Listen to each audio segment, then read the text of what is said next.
Hey guys, Billy here, and it's been a while.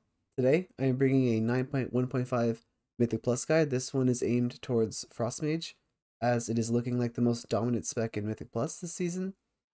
This guide will primarily be focused on Night Fae or Venthyr. I'll start off by stating the simple differences between Night Fae and Venthyr. Venthyr is notably the best single target in Raid Covenant for Frost by a decent margin. Night Fae, on the other hand, starts to pull ahead the more targets you add. So if you do more AoE pulls, it's most likely going to perform the best overall damage in a dungeon scenario. Night Fae also comes with the cooldown reduction for your utility spells such as Mirror's Image, and Alter Time, and Counterspell. It makes it very fitting for a dungeon. In short, I would think of Night Fae and Venthyr as AoE versus single target. For the majority of dungeons and affixes, I would still prefer to play Night Fae, simply because I believe it just performs better overall trash damage, which leads to a higher overall damage in a dungeon. It has a cheat death, PogChamp. And also, the cooldown reduction on your utility I think is unmatched. It's really good. Venthyr would likely perform better if the dungeon was more single target oriented or possibly a tyrannical affix, or you need to make a single target check. For example, in the MDI, our Plaguefall was tyrannical, and there was a single target check on the second boss of Plaguefall to kill him before the last bomb goes off. And being a Venthyr and having Mirrors of Torment for that helped us a lot. The talents that you take in Mythic Plus never really change, except for two rows. The first one is the level 40 row, where it's all about utility. Mainly, I take Ice Ward. However, Frigid Winds and Ring of Frost have their own place to be used. For example, Frigid Winds is good if your tank needs to kite, for example, in the other side, or if it's the Necrotic affix. Ring of Frost is good for setting up pulls. I can think of like Spires and Sanguine you can do it, maybe even Plaguefall. There's probably a lot of other places as well. Halls of Atonement after the second boss. But most of the time I just take Ice Ward for more Shatters and Frost Novas during my like Frozen Orbs and big AoE. And the other talent that you would swap around, and probably the most frequently asked question, is Splitting Ice and Freezing Rain. So Splitting Ice performs better on single target and on lower target packs, especially 2 to 3. It really excels at. And Freezing Rain performs better around 4 to 5 targets depending on your covenant. So the bigger the pulls are, the more you take Freezing Rain. And because the damage profiles in all the dungeons are completely different, like you can't compare like halls to theater, right? They're very different. So because of the differences in the dungeons, you want to swap your talents around. So the way I like to do it is in Miss, Plaguefall, Spires, and Theater, I run Splitting Ice. And on the other four, which is the other side, Halls, Sanguine, and Necrotic Wake, I use Freezing Rain. So pretty much 4 dungeons you run Splitting Ice, 4 dungeons you run Freezing Rain.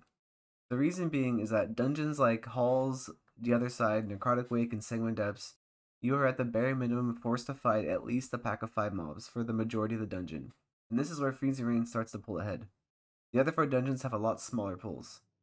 Some exceptions I'd like to mention is that even if it's a dungeon where you normally run Splitting Ice, if it's a lower key and you know you're going to pull absolutely huge and out of the ordinary, you can play Freezing Rain for those big pulls of the dungeon. This is why Freezing Rain was taken in every dungeon in the MDI, because the pulls are just abnormally big.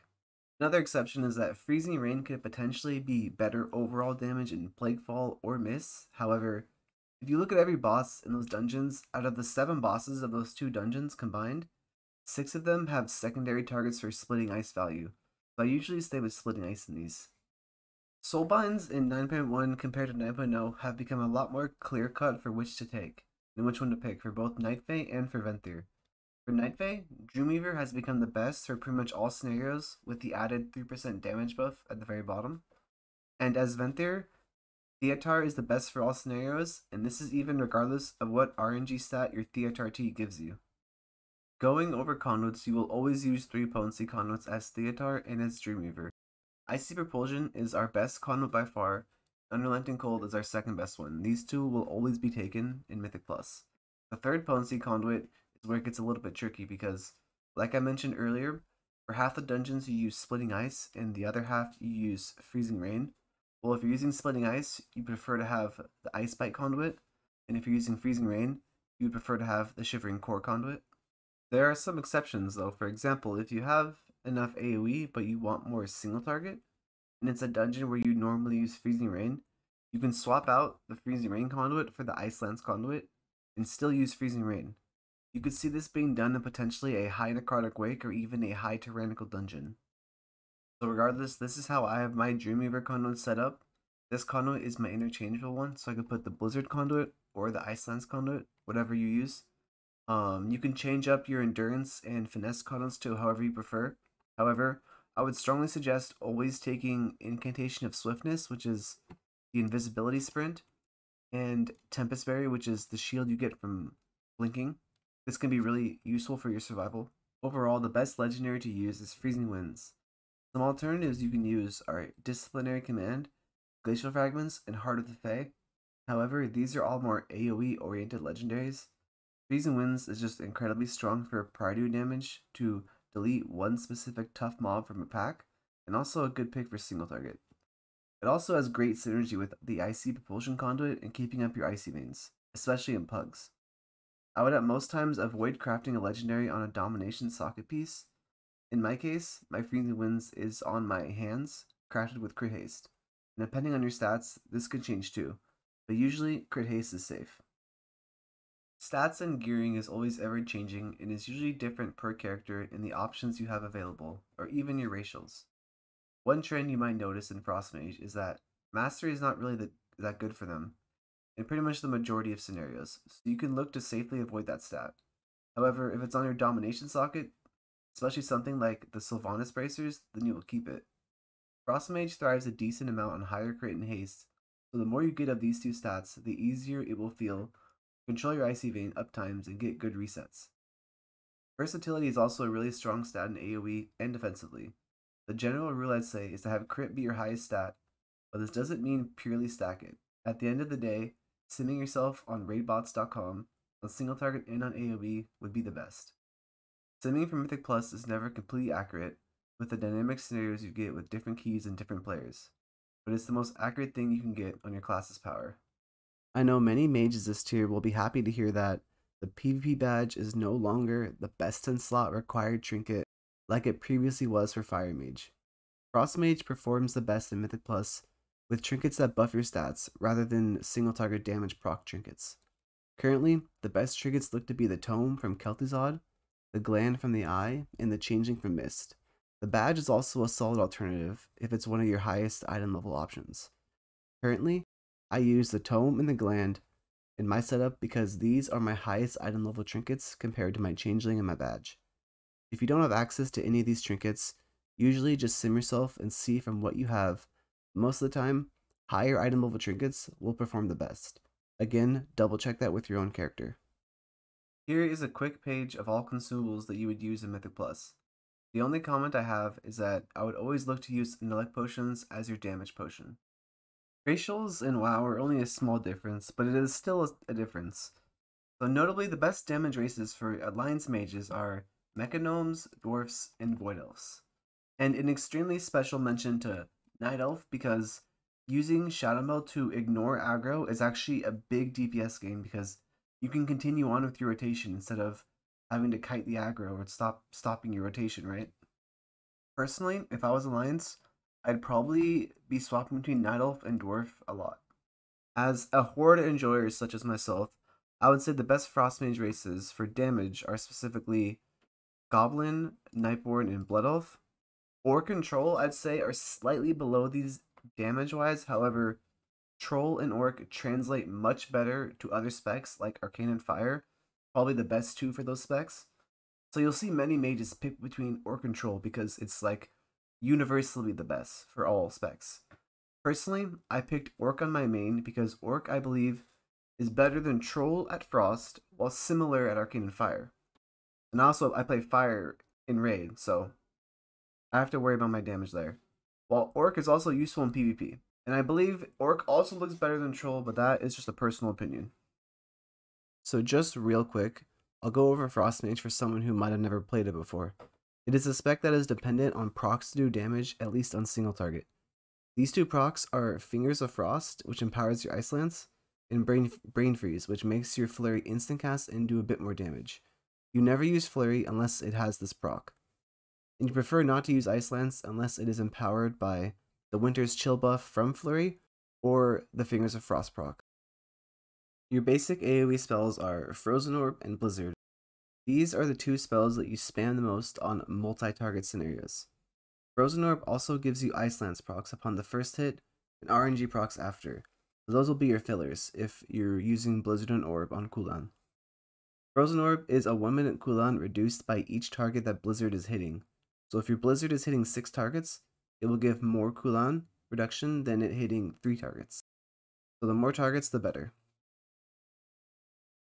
So Frost has kind of a priority system. When you have all 3 procs, which is 2 Ice Lance procs and 1 Flurry proc, there's a little priority to follow. The first one is if you have an Ice Lance proc and no Flurry procs, simply just dump all your Ice Lances before proceeding. Pretty simple. If you have a Flurry proc and not any Ice Lance procs, then you want to look to Frostbolt Flurry into double Ice Lance. Generally, if you are not in your Mirrors of Torment Venthyr window, or your Freezing Winds legendary window, you want to look to Frostbolt before flurries. If you have Ice Lance procs and a Flurry proc and you're not casting any spells at all, then you want to look to dump your Ice Lances before starting your flurry. If you have Ice Lance procs and a Flurry proc and you're already midway of casting a Frostbolt, the rule is to use the flurry first because a flurry is worth more damage and is more Ice Lances as well. And that Frostbolt that you are already casting halfway through could give you a flurry, and you prefer not to waste it. So for your single target opener, it gets pretty simple. If you can precast a Frostbolt, then go for it. After that, if you're Venthyr, you'll use Mirrors of Torment, and then pop Orb and Icy Veins at the same time. After that, your rotation will pretty much be following the priority system that we mentioned earlier.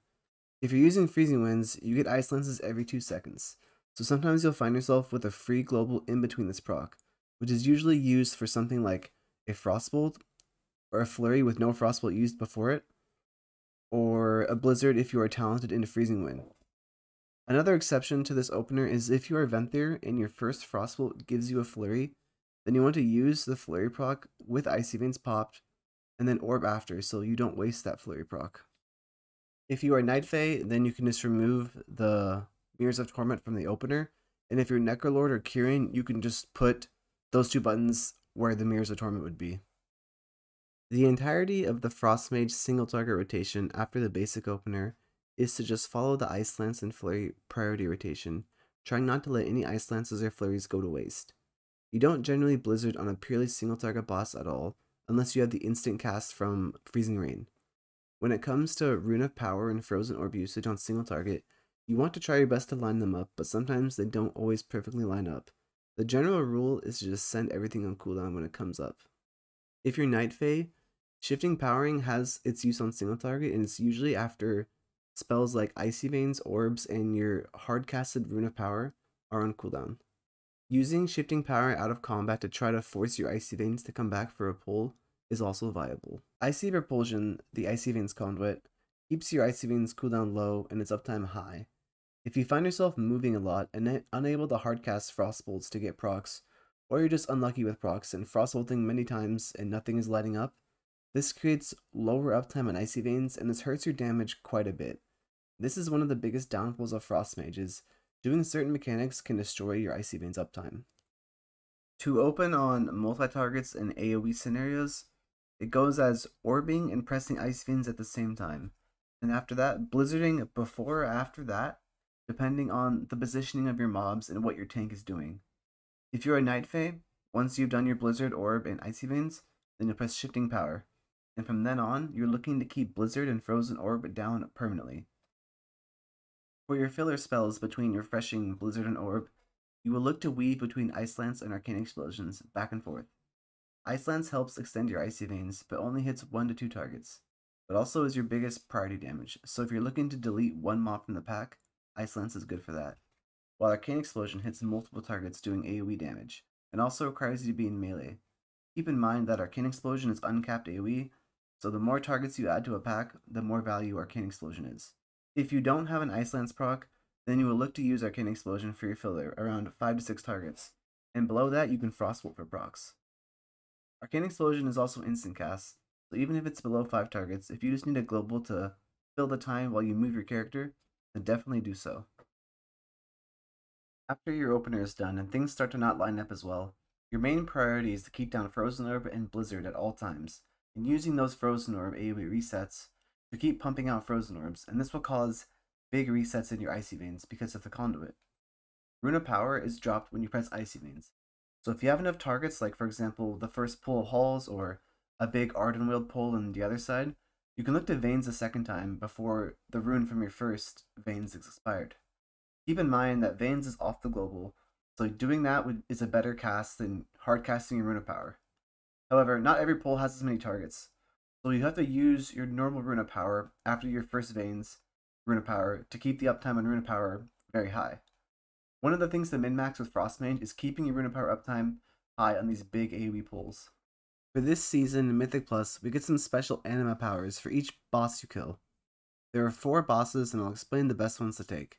I'll start off easy. For Soggodon, I would always take the Stone Ward, simply because the absorb from it is just way too strong and allows you to live potential one-shots and higher mechanics way easier. For the Executioner, I would personally always take a Necrotic Wound, especially in a high key. Volcanic can be taken if you wanted more stops on the mobs, which is a possible build in a high Sanguine Depths or a high Miss, but personally, I think the single target benefit from Necrotic Wound is just too high, and Frost Mage isn't really known for having crazy high single target, so this definitely helps. For the Incinerator power, it can get a little bit weird. I'll start off by talking about Bolstering, which gives you a damage buff when anything dies, and this counts things such as Spitefuls or Explosives. So because of this interaction with Spiteful and Explosive, it is a huge DPS gain to take the Bolstering fix on those 2 weeks, the Spiteful week and the Explosive week. I also believe that there is potential bolstering value in a Plague Fall regardless of the affix, as I know the ads on the 3rd boss and the last boss count towards bolstering, and there's plenty of room for value in the trash.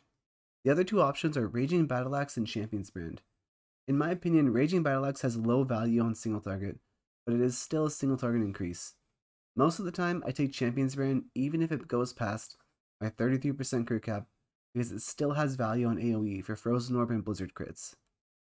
The Frost Champion's power is a little bit underwhelming, but most of the time I take Regenerative Fungus for more HPS.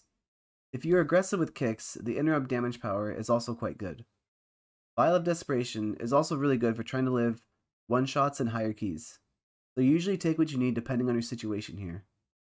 Frost is a little bit unique compared to some specs in the game, in a way that the Covenant that you pick does not have much of an impact on your damage, that is compared to other classes, like for example, Kyrian Arcane Mage, Venthyr Boomkin, Necrolord Monk, and more. If you wanted to, or if your group needed you to, you could easily fill the role of a Kyrian or a Necrolord or any Covenant and still create similar overall damage in a key. In Pugs, a lot of the time I catch myself going Necrolord in Theater or Plaguefall if we don't have a Necrolord currently. As you can see in this clip, this whole key I was playing Necrolord. Aside from the main rotation, we have other AoE filler spells that have its uses, such as Frost Nova or Cone of Cold. Frost Nova is an AoE root that freezes all mobs in place, acting like they are frozen, benefiting from that shatter. If the spell hits when they are in that frozen root, similar to how your Ice Lances always shatter from your flurries, all your spells like Frozen Orb or Cone of Cold or Blizzard can shatter from your Frost Nova, creating a lot of crits. And what those crits do is turbo accelerate your Icy Veins cooldown. Special mention that for some reason, Blizzard crits do not count towards Icy Repulsion. However, Orb does, and Orb takes 2 times every second. That's a lot of individual hits on AoE. But Nova usually breaks within the second that you cast it, but it helps keep the mob in place and gives you a bunch of crits for that second that you press it. Sometimes a Nova doesn't break instantly, and a spell like Cone of Cold can benefit from the shatter. Cone of Cold is your biggest slow, and also a frontal. If it hits the mobs in the Nova, it can get crits and help with your Icy Veins uptime as well. Generally, I would only Frost Nova to try and scavenge some crits to help your Rune or Icy Veins uptime, or if your tank is kiting and you want the mobs to stay still in your orb, which is quite frequently. Generally, when I Frost Nova, I always Cone of Cold right after, assuming I'm not refreshing a more important spell. One very underrated thing to min-max as a Frost Mage is Frozen Orb placement. Frozen Orb launches straight from your body from where you are facing and travels slowly in that direction for its entire duration. So if you orb a direction that's different from where your tank is kiting, for example, if your tank is kiting towards you and you are facing the pack that is coming towards you, If you orb, it might go past the mobs after a couple seconds. So you want to try to position your orb that kind of predicts where your tank is going to kite. You would prefer the momentum of the orb to go the same way your tank is kiting. Because like I said, Blizzard crits do not give Icy Veins resets, but Frozen Orb does. So it's somewhat important that your Frozen Orbs are hitting. One small tip that can help increase your overall damage is getting comfortable ahead of time to chain Icy Veins pack to pack, but only if you're 1000% certain that you will get a chain. Like for example, if the healer has solved the maze and miss, and you know where you are going, you could use an Icy Veins at the end of the pack and then get to the next pack quick enough to get a reset on it. But beware, sometimes if your party member dies and needs to get rezzed, or your tank is a soul puller, or you are shrouding somewhere, or anything that stops you from pulling another pack instantly, then you wouldn't want to Veins. You would only do this if you are certain that nothing bad will happen, or you know what's coming next and it's close.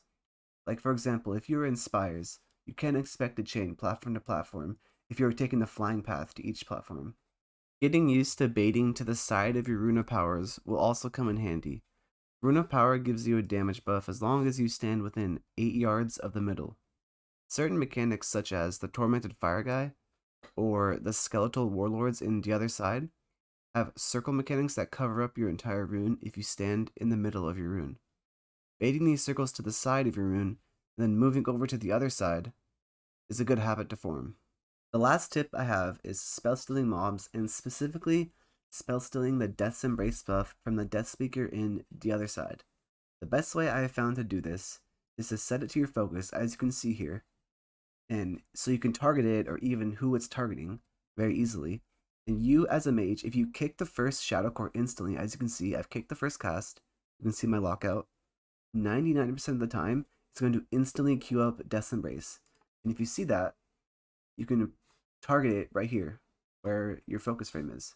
You can see after I do my Blizzard Orb, Shifting Power, Icy Veins, I Blizzard one more time, and then I go my cursor down here, because I can expect it to come, and I target the Cultist. As you can see, I target the Cultist via the focus frame, and then I target it, spell steal it, and then target the Death Speaker back. So I can swap my targets easily. So here, mouse goes down, target it, and get the buff. Two honorable mentions for weak auras that I believe are really helpful to me are the Freezing Wind weak aura, which shows a bar where every tick on the bar is an Ice Lance that will proc from your legendary, so you can kind of time and play around it.